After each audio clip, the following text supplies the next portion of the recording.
పోర్టుల ద్వారా రాష్ట్రం ఆర్థికంగా అభివృద్ధి చెందుతుందని స్పష్టం చేశారు వైఎస్ఆర్సీపీ నేతలు. మూలపేట పోర్టు రాష్ట్ర అభివృద్ధికి చాలా కీలకమన్నారు. దూరదృష్టితో వైఎస్ జగన్ పోర్టు నిర్మాణానికి శ్రీకారం చుట్టారన్నారు. కానీ కూటమి అధికారంలోకి వచ్చిన తర్వాత పోర్టు పనులపై నిర్లక్ష్యం చేశారని మండిపడ్డారు. 2 ఏళ్లలో 30% పనులను కూడా పూర్తి చేయలేకపోయిందని విమర్శించారు. వైఎస్ జగన్కు క్రెడిట్ వస్తుందని పనులు నిలిపేయడం దారుణమన్నారు. వైఎస్ఆర్సీపీ మన మూలపేటకు పోదాం కార్యక్రమానికి ఉత్తరాంధ్ర వాసులు తరలివచ్చారు. పోలీసులు అడ్డంకులను ఛేదించి పెద్ద ఎత్తున ప్రజలు వచ్చారు. మూలపేట పోర్టుపై కూటమి కుట్రలను స్థానిక ప్రజలకు వివరించారు వైఎస్ఆర్సీపీ నేతలు.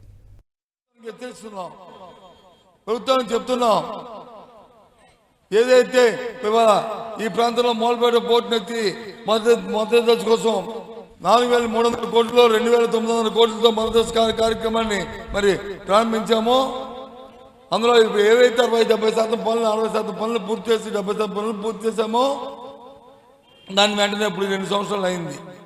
ఆ 30% పనులు మీరు పూర్తి చేయలేరా? ఏం వాళ్ళకి మీకు ఇంకా సెట్టింగ్ అవ్వలేదా? వాళ్ళకి మీకు ఇంకేమి కార్యక్రమం జరగలేదా? దేనికోసం వెయిటింగ్? ప్రతి దాంట్లోనూ కార్యక్రమేనా? అది ప్రజల పనికి వస్తుందా? ప్రజల పనికి కాదా? అది వ్యవస్థ పనికి వస్తుందా? వ్యవస్థ పని కాదా? అది రాష్ట్రానికి అభివృద్ధి పనికి వస్తుందా? పనికి కాదా? ఆలోచించుకోక్కర్లేదు. ఇదే కార్యక్రమం.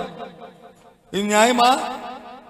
వీళ్ళు వచ్చంటే పెద్ద కబురు చెప్తారు. ఆ పెద్ద కబురు వచ్చి చెవిలో పూట్టుకొని మన ఈ రాష్ట్ర ప్రజలందరూ వినాలంట. చంద్రబాబు నాయుడు ఆలోచన బాగలేదు. చంద్రబాబు నాయుడు ఆలోచనే దోపిడీ. మా ఇంటికి వస్తే ఏమిస్తాం, మీ ఇంటికి వస్తే మా ఇంటికి వస్తే ఏం చేస్తాం, మీ ఇంటికి వస్తే ఏమిస్తాం అంట. వీళ్ళు ఏం చేస్తారు పాపం? వాళ్ళకి ముందు సెట్ అయితే అప్పుడు ఇక్కడ సెట్ అవుతాయి, లేకపోతే సెట్ అవ్వవు. ఇది ఇవాళ ఈ ప్రభుత్వం తాలూకా పనితీరు. ఎంతకాలం చంద్రబాబు నాయుడు గారు ఇలాంటి పరిపాలన చేస్తావు? భయంతోని బెరుగుతోని భయంతోని ఎంతకాలం పరిపాలిస్తావు? నీ వెనకాల తందానంటే తందానంటూ ఇంకో 2-3 తయారయ్యారు. వాళ్ళు నీ మాటను వచ్చి కింద పడిపోకుండా మీ 20 సంవత్సరాలు 30 సంవత్సరాలు 50 సంవత్సరాలు ఉందామని అంటే ఎంత భయం ఉందో ఆలోచించేయండి. ఎప్పుడైనా తప్పించేది వైసీపీ పార్టీ అధికారులకు వచ్చేస్తుంది ఎంత భయంతో ఉన్నారో ఆలోచించేయండి. మీ తాలూకా మీ మనసులో ఉన్న మాటలే, మీ బాధనే, మీ భయమే మీ మాటల్లో చెప్తుంది. అప్పుడెప్పుడు ఎన్నికల పవన్ కళ్యాణ్ గారు వచ్చారు. ఆయన అంటే నాకు చాలా గౌరవం ఉంది. ఆయన పాపం ప్రభుత్వం వస్తే ఏదో చేసేవచ్చు అనుకున్నాడు. నీకు చేయనిచ్చే పరిస్థితి చంద్రబాబు ఇస్తాడా? నీకు చెప్పు. ఇసుకెత్తుంది, డ్రింకింగ్ వాటర్ స్కీములు పోతాయి అంటే నువ్వు ఏమీ చేయలేని పరిస్థితులు ఉన్నావు. పంచాయతీల్లో ఆఖరి పనులు కూడా చేయనివ్వకుండా సర్పంచులకు అలర పెడుతున్నారంటే నువ్వేం చేయలేకపోయినావు. పాలన అంటే మీలాగా మాటలు చెప్పేవాళ్ళది కాదు. పాలన అంటే జగన్మోహన్ రెడ్డి చేసి చూపించాడే, అది పాలన. ఆ పాలన తేవడానికి మనందరం ఒకటవుదాం, మనందరం గుర్తెత్తుదాం.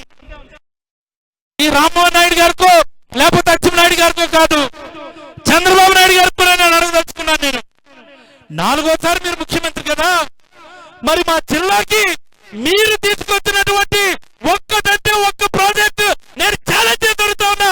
మీకు దమ్ముంటే ఇదిగో ఈ ప్రాజెక్ట్ మేము తీసుకుంటామని చెప్పి రూపాయి చక్ర ఫోటో తీసి మాకు చూపించండి. లేదే ఒక్కటంటే ఒక్క ప్రాజెక్ట్ చంద్రబాబు నాయుడు గారు ఈ జిల్లాకి ఇవ్వలేకపోయారు.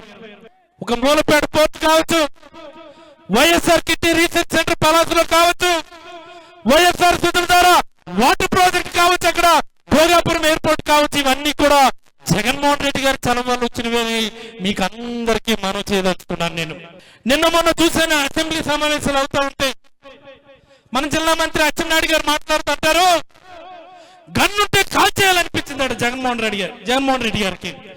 ఏంద్రే నువ్వు కాల్చేది? దీపావళి పటాసులా నువ్వు కాల్చేది? ఏది ఒకసారి గన్ను పట్టుకొని చూడు. కోట్లాది గుండెల్ని చీల్చుకొని ఆ బుల్లెట్ జగన్మోహన్ రెడ్డి గారికి రీచ్ అవ్వాలని చెప్పి సందర్భంగా నేనైతే అచ్చెన్నాయుడు గారికి తెలియజేయదలుచుకున్నాను. నేను ప్రజల జీవన ప్రమాణాలు మార్చగలిగేది, జిల్లా యువతకు ఉపాధి కల్పించేది, ఈ జిల్లా దిశ మార్చగలిగేటువంటి ప్రాజెక్టులు ఒక 7-8 ఉన్నాయి. Vamsadhara project, RIMS medical college, Ambedkar university, Uddanam kidney research centre, Uddanam surface drinking water scheme, Mulapeta port, Budagatlapalem fishing harbour, లేకపోతే మంచినీళ్ళపేట జట్టు, ఇలాంటివి ఇవన్నీ కూడా ఆనాడు 2004, 2009 మధ్యన ఉన్నటువంటి స్వర్గీయ రాజశేఖర రెడ్డి గారైనా తెచ్చారు, లేకపోతే మన ప్రీతమ నేత అయినటువంటి 2019, 2024 మధ్యన ఉన్నటువంటి జగన్మోహన్ రెడ్డి గారైనా తెచ్చారు అనడంలో ఎటువంటి సందేహం కూడా లేదని చెప్పి ఈ సందర్భంగా తెలియజేస్తున్నాను. సో అందులో భాగంగా ఉన్నటువంటి పోర్టే 4300 కోట్ల ఈ మూలపేట పోర్టు. 17 సంవత్సరాలు ముఖ్యమంత్రిగా చేసినటువంటి చంద్రబాబు నాయుడు గారు కనీసం 43 కోట్ల ప్రాజెక్ట్ ఒకటైనా తెచ్చారా అని చెప్పేసి టీడీపీ నాయకుల్ని ఈ సందర్భంగా అడుగుతున్నాం.